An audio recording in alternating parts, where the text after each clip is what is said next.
બનાસકાંઠા જિલ્લાના વિરમપુર ગામની મુલાકાત દરમિયાન રાજ્યપાલ આચાર્ય દેવવ્રતજીએ પોતાની સાદગી, સંવેદનશીલતા અને ગ્રામ્ય જીવન પ્રત્યેની લાગણીને અનોખી રીતે વ્યક્ત કરી હતી.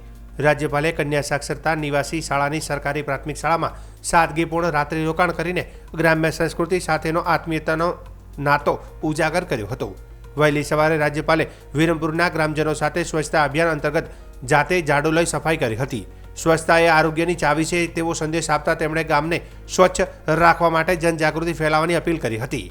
ત્યારબાદ રાજ્યપાલે શાળા પરિસરમાં આવેલી કેન્ટીનમાં વિદ્યાર્થીઓ સાથે બેસીને સવારનો નાસ્તો કર્યો હતો. આ પ્રસંગે તેમણે વિદ્યાર્થીઓને ભણી ગણીને ગુજરાત તેમજ દેશનું નામ રોશન કરવા માટે પ્રેરણા આપી હતી. પ્રધાનમંત્રી નરેન્દ્ર મોદીના એક પેડ માં કે નામ અભિયાન અંતર્ગત રાજ્યપાલે વૃક્ષારોપણ કરીને પર્યાવરણ સંરક્ષણ મહત્વનું રેખાંકિત કર્યું હતું. આ અવસરે તેમના વરદ હસ્તે વિદ્યા મંદિર તથા તાલીમ ભવનનું લોકાર્પણ પણ કરવામાં આવ્યું હતું. સંવેદના ટ્રસ્ટ દ્વારા આયોજિત આ કાર્યક્રમમાં નાના ફૂલકાઓ ઉમળકાભેર સ્વાગત કરી સમગ્ર વાતાવરણને આનંદમય અને ઉત્સાહભર્યું બનાવી દીધું હતું. રાજ્યપાલે આદિવાસી બહેનો દ્વારા જંગલની જડીબુટ્ટીઓમાંથી બનાવેલા સાબુના સ્ટોલ તેમજ પ્રાકૃતિક ખેતીના સ્ટોલની મુલાકાત લઈ તેમની કામગીરીની પ્રશંસા કરી હતી.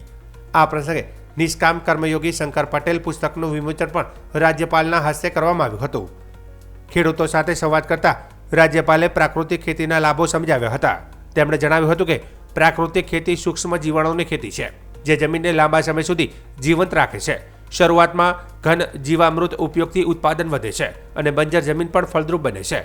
તેમણે મલ્ચિંગ, મલ્ટીક્રોપ પદ્ધતિ તેમજ નિમાસ્ત્ર અને અગ્નિશસ્ત્રનો ઉપયોગ પર ભાર મૂક્યો હતો.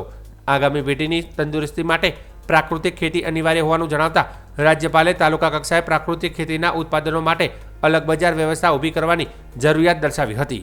ભવિષ્ય પ્રાકૃતિક ખેતીનું છે તેમ સ્પષ્ટ શબ્દોમાં તેમણે જણાવ્યું હતું. કાર્યક્રમમાં પૂર્વ મંત્રી ભૂપેન્દ્ર ચુડાસમા, સંવેદના ટ્રસ્ટના પદાધિકારીઓ, જ્યોતિ ટ્રસ્ટના તંત્રી, ગુજરાત વિદ્યાપીઠના વાઇસ ચાન્સેલર સહિત રાજ્ય અને વિસ્તારના મહાનુભાવો તથા મોટી સંખ્યામાં ગ્રામજનો હાજર રહ્યા હતા. संवेदना का अर्थ होता है आदमी के मन में ऐसी भावनाएं जो औरों के लिए जागती. भाइयों और बहनों, अपनों में अपनापन को सभी देखते हैं. महान वो होते हैं जो दूसरों में अपनापन देखते हैं. आदमी वही होता है जो दूसरे के हृदय के स्पंदन को अंदर अनुभव कर सके, जो दूसरे की पीड़ा को अपनी पीड़ा बना ले, जो दूसरे के दुख के आंसुओं को अपनी आंखों से बहा सके.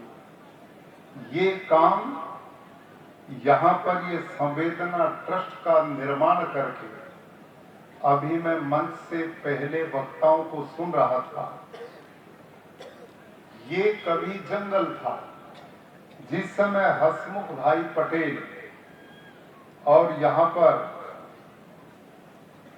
हमारे ये मंच पर बैठे हुए माननीय इंजीनियर साहब शंकर भाई